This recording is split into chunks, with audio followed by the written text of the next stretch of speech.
So, you want to try to find Kylie? Maybe to confront her, maybe to know what happened, or maybe she knows more.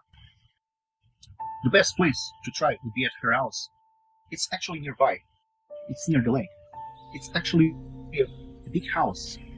It has this vast balcony in front. It has this neatly paved path up to the front door. And when you go there, you actually see Kylie at the entrance, waiting for you. On the outside, she appears calm. Maybe she's too calm.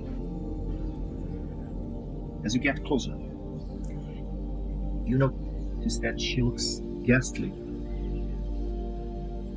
She's pale white, with empty eyes. Like she's on the edge of the abyss, just waiting to take a step forward. You see that she's grabbing something in her hand. It is a letter. And you can see she's reaching something in her pocket. She enters the house. She lets the door open, and she's holding the letter in the hand. So this will be it's prescribed that way. In the Silent Lake you have all the options, okay? But here it will be a dialogue scene. She's trying to do something. So let's roleplay a bit before we doing the mechanics. Okay? So what you do? Because this is very odd. She's like waiting for you. She has something in the hand. And once you come nearby, she enters at the house. She leaves the doors open. My Jack is barely lit. I'm almost done. I just looked at Kylie and just commented with Phoebe. I knew she was a nutcase.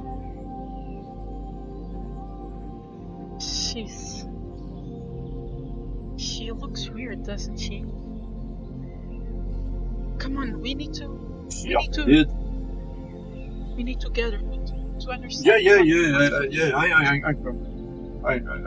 I'm going, and I just finished Jack, throw it to the ground and smash it and start tumbling forward. I'm going with my pockets and my ripped t-shirt. Yeah, I'm going. Okay. So, how's your relationship with Kylie? I hate her. You hate everyone. So you hate the teacher. So I think you.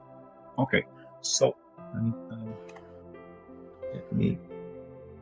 But so that means you love. Who do you love? I love Ivan. Of course.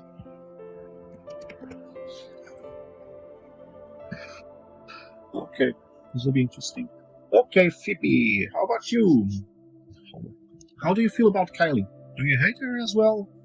Why not? I also hate her, actually. No, that hate means that you get to beat her. That's what it means. Yeah. So you hate her that much. Yeah, let's go. Because that's what it means. Okay. Look. Hate, it's not dislike. There's dislike. Dislike means that you never beat that person. Hate means you're capable of violence. Okay. She always treated Deirdre better than me. Just to make clear. She always treated Deirdre better than me. I noticed. She was always around with Deirdre. She was always talking with her. When I would try to go get a lesson, a special tutoring lesson that she had with Deirdre, I didn't have it. So I hate her. So who do you love? Who do you love? I love Quincy, actually. Oh, the girl who served you in the diner. Yes. So if you love, it means she's your lover as well. So You can have sex with Quincy. That's what it means. Okay, so you don't like or dislike anyone at least for now. So you hate and love all the We're very all the people radical that in our are relationships. Sure. Just to show to the folks at home that are watching this video, in the case you like a character, you strike with a slash on the positive art you like. So you're not able to do sex with that person, but it's a good relationship, and they'll treat you well, even give you stuff in dialogue scenes, etc. If you dislike that character, you strike the negative art, the inverted heart. But that means that it's always difficult to have a dialogue with that person, but it will never escalate to violence, never, because you just dislike. But conversely, each time you like or dislike, you have to strike an opposite heart as well. So if I like, for instance, if Zack would like Trevor, he could, for instance, dislike Quincy. Okay, so he put a slash here and another one here, for instance. So such not the case. Just to clarify to people who will be watching this video later. Okay, you both hate Quincy. Still, this is a dialogue scene. Of course, it can escalate. No, I love Kylie, Quincy. Kylie. I love Quincy. Kylie. We both hate Kylie. Leave Quincy out of this. Fuck Kylie. No, sorry. Okay, so I try to clarify. I meant so cute. it's just a tap of mine. Okay. So, you hate Kylie. You'll have a go in dialogue. In a full game, you would be choosing whichever scene would be. So in this scene, it is prescriptive, it starts with a dialogue. So, and since Phoebe is the protagonist, she'll take the lead. So, Zack might act as a Deuteragonist. A Deuteragonist, that means you collab with Phoebe in this scene. If not, you let her do anything but you don't have a say on it. But I think since you're together in this, it makes all the sense to be the Deuteragonist. Deuteragonist means that Phoebe plays one card and you play another card. But each one of you chooses which card you will play, because you might choose one from your hand or take from the oracle. So it's something like it's like you're pairing cards, okay? I'm like, that bitch knows something. Let's go, Zack. And I just go into the house. You don't have to ask me twice. So that bitch is actually your teacher, but okay. So you follow her. The house is almost empty, which is strange. She lives there, but it's almost empty. She's almost crying. She has this letter in the hand, and then the other that she was trying to grab something. She takes out a lighter, and she lights it. And there's this letter. You don't know what is in that letter, but it has to have something. It's something disturbing. And she says, "This is a letter from Deirdre." And I'm not sure if I should deliver to you. I know it's meant to you. And she's talking to you, Phoebe. But I don't know if I should deliver to you. Please, if anything happens, tell them I didn't do it. Tell them it's not my fault. And she's trying, and she's hesitant if she gives you the card or if she lights the card. So you have one go to, if you want to avert anything. Okay, so dialogue is for this. Maybe you can convince her that you actually believe her, or maybe everything is lost. Maybe you think you'll lose this, like we lose many valuable things in this goddamn life. But there's some truth in that letter. There's one way to find out what it is. So you'll have this dialogue. And since you both hate her, it will be a desperate sin, because you made yourself the favor of hating her. So, that you will be using 2 cards. That, and I'm portraying Kylie, will be drawing not 2, but 3 cards. That's what happens when the scenes are desperate. So, since you're together in this scene, means each one of you will be playing a card. Now, you have stuff. You have cards.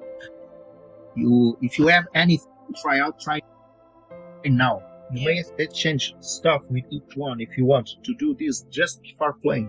For Danny, maybe. You have 3 cards in your hand. Like, if you want to give, for instance, a donut to Zack so he could draw another card, it could be. Yeah, I'm giving my donut to Zack because I think that might help us. So you will be eating this donut. Yeah. As soon as the scene unfolds, Phoebe throws a donut at me, and I'm just like, okay, I'll do the sugar. So I just munch it furiously as I pull my sleeves. Okay. If by anything you could always, if you want to retcon it, maybe she gave you the donut on the way to here. Yeah. Okay, and you're still munching it, for instance, just to make it more cinematic. So the donut lets you draw a card to your hand.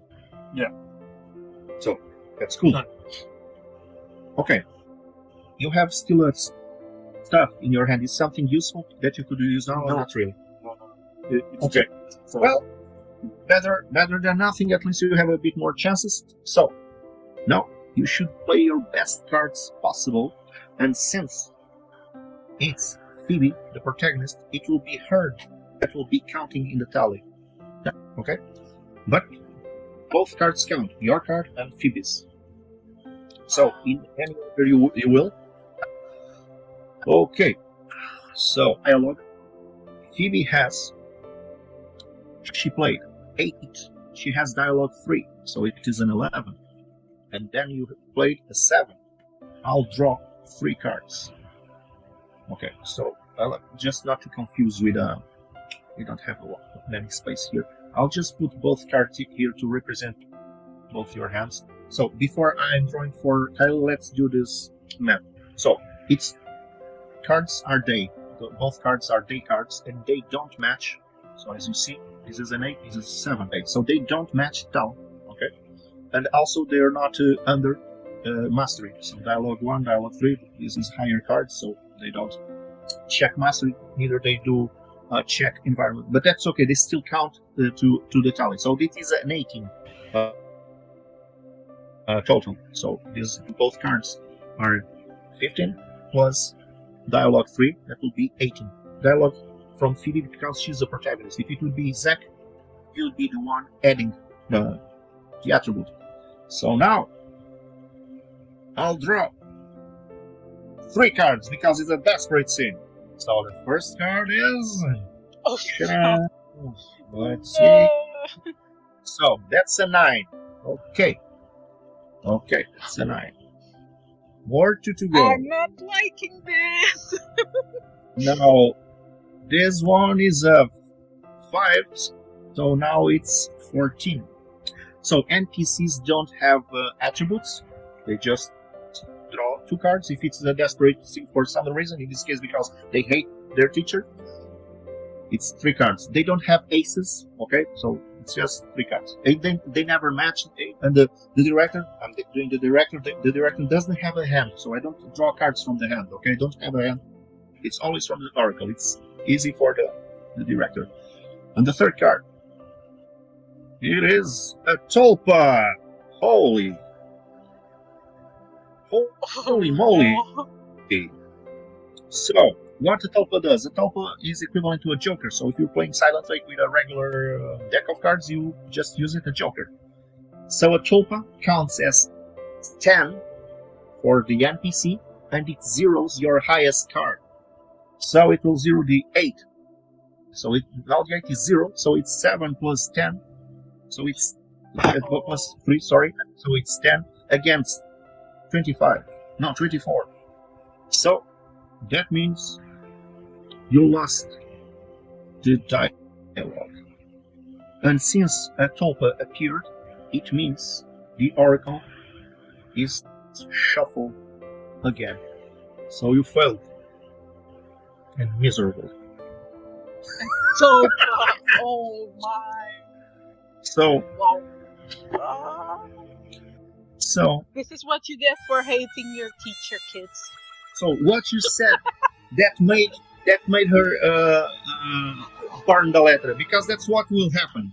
But let's assure that there will be more. That will more. That is what you did, what you told her that made her or made her or made her. Maybe she didn't trust you. What happened? What you said that messed all this up.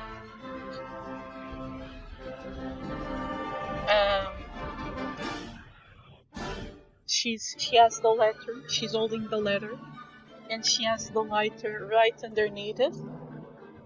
And I don't know what comes over me, but I have this almost like a rage inside of me about this entire situation. Like nothing about this is fair. Like and for some reason I just look at her and I say, "Birds." Zack, what you said, maybe have you concurred with it? Have you tried to stop her what she said? Because you had a saying in this, you fell miserably as well. I didn't say anything. In the midst of all this, my eyes just glazed over, and I rolled my sleeves, and I almost went feral as I'm ready to jump her.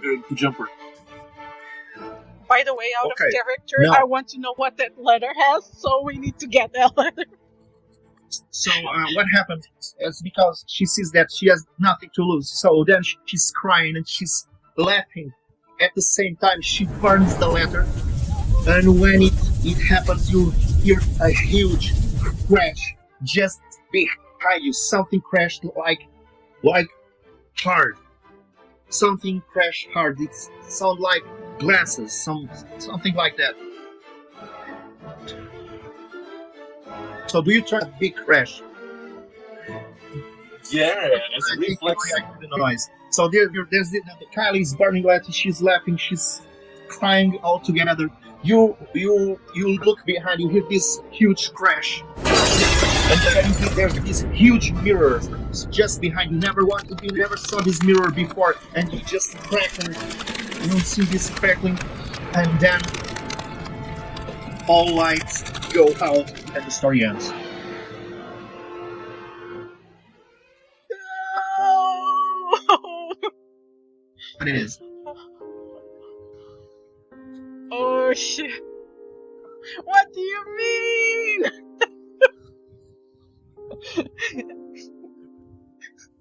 What was in the letter? What is in the mirror? God damn it! Why the mirror? What was the mirror doing there? Because it, and that's it. So, Come on. I guess I could give you beautiful darkness right now, but that's the point. So the story ended. So, but if I would award you beautiful darkness, I would do, and maybe because in this case you need to rise some attribute, and you could still do the same characters in an upcoming story scenario, like episodic serials, and build it until it reached the main game, that is Silent Læke, and you just play the same continuity, or you could insert the story within Silent Læke, or maybe later, maybe before. It's manageable. So, now that it happened, now there's this epilogue, these memory flashes, the forest, yourselves. Just give me something very, very short. Each one of you, a memory flash and a silent epilogue of each one of you.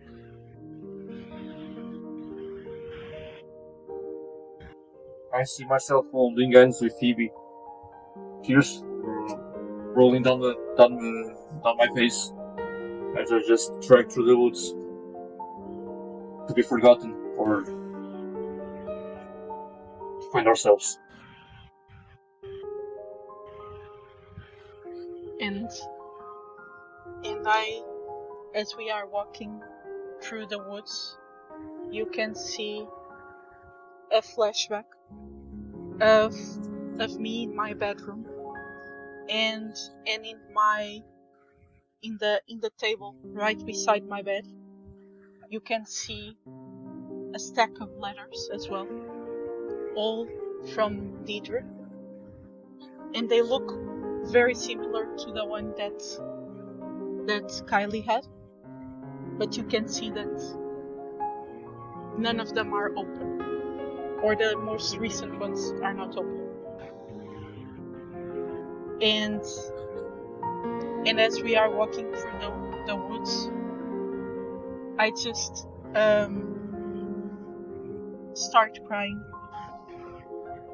because I will never know what was in that letter. Just like I will never know what happened to Deirdre. You have the TV on your bedroom. It's on. It's night, middle of the night, and the TV is static, just static. You know, the white noise. Who was Deirdre, really? What did you lose in this story that was never told? Maybe it's not what is lost. It's about what you can't remember. And most, when can we play Silent Lake? Guys, thank you both for going last traces. This is a replayable scenario. It has more endings, more scenes to go. And what do you think about this scenario? What do you enjoy most in this experience? I'm biased as long as I have the opportunity to suffer and to get depressed and put on the shoes of someone that is highly miserable. I just love it. I liked that me always kind of end up resorting to violence, and in this one I didn't resort to violence. We had a lot of dialogue, so that was fun to explore. And I really liked the kind of spooky vibes and the mystery where you don't really know what is happening, basically. That was really okay. So I just have a word because of this final scene. In a regular scene, it would escalate to violence, and then we'd draw cards for violence. But since it was the final scene, it was redundant. It had to end it one way or another. If you succeed, it will be a whole different story. But I had to have a closure, so I just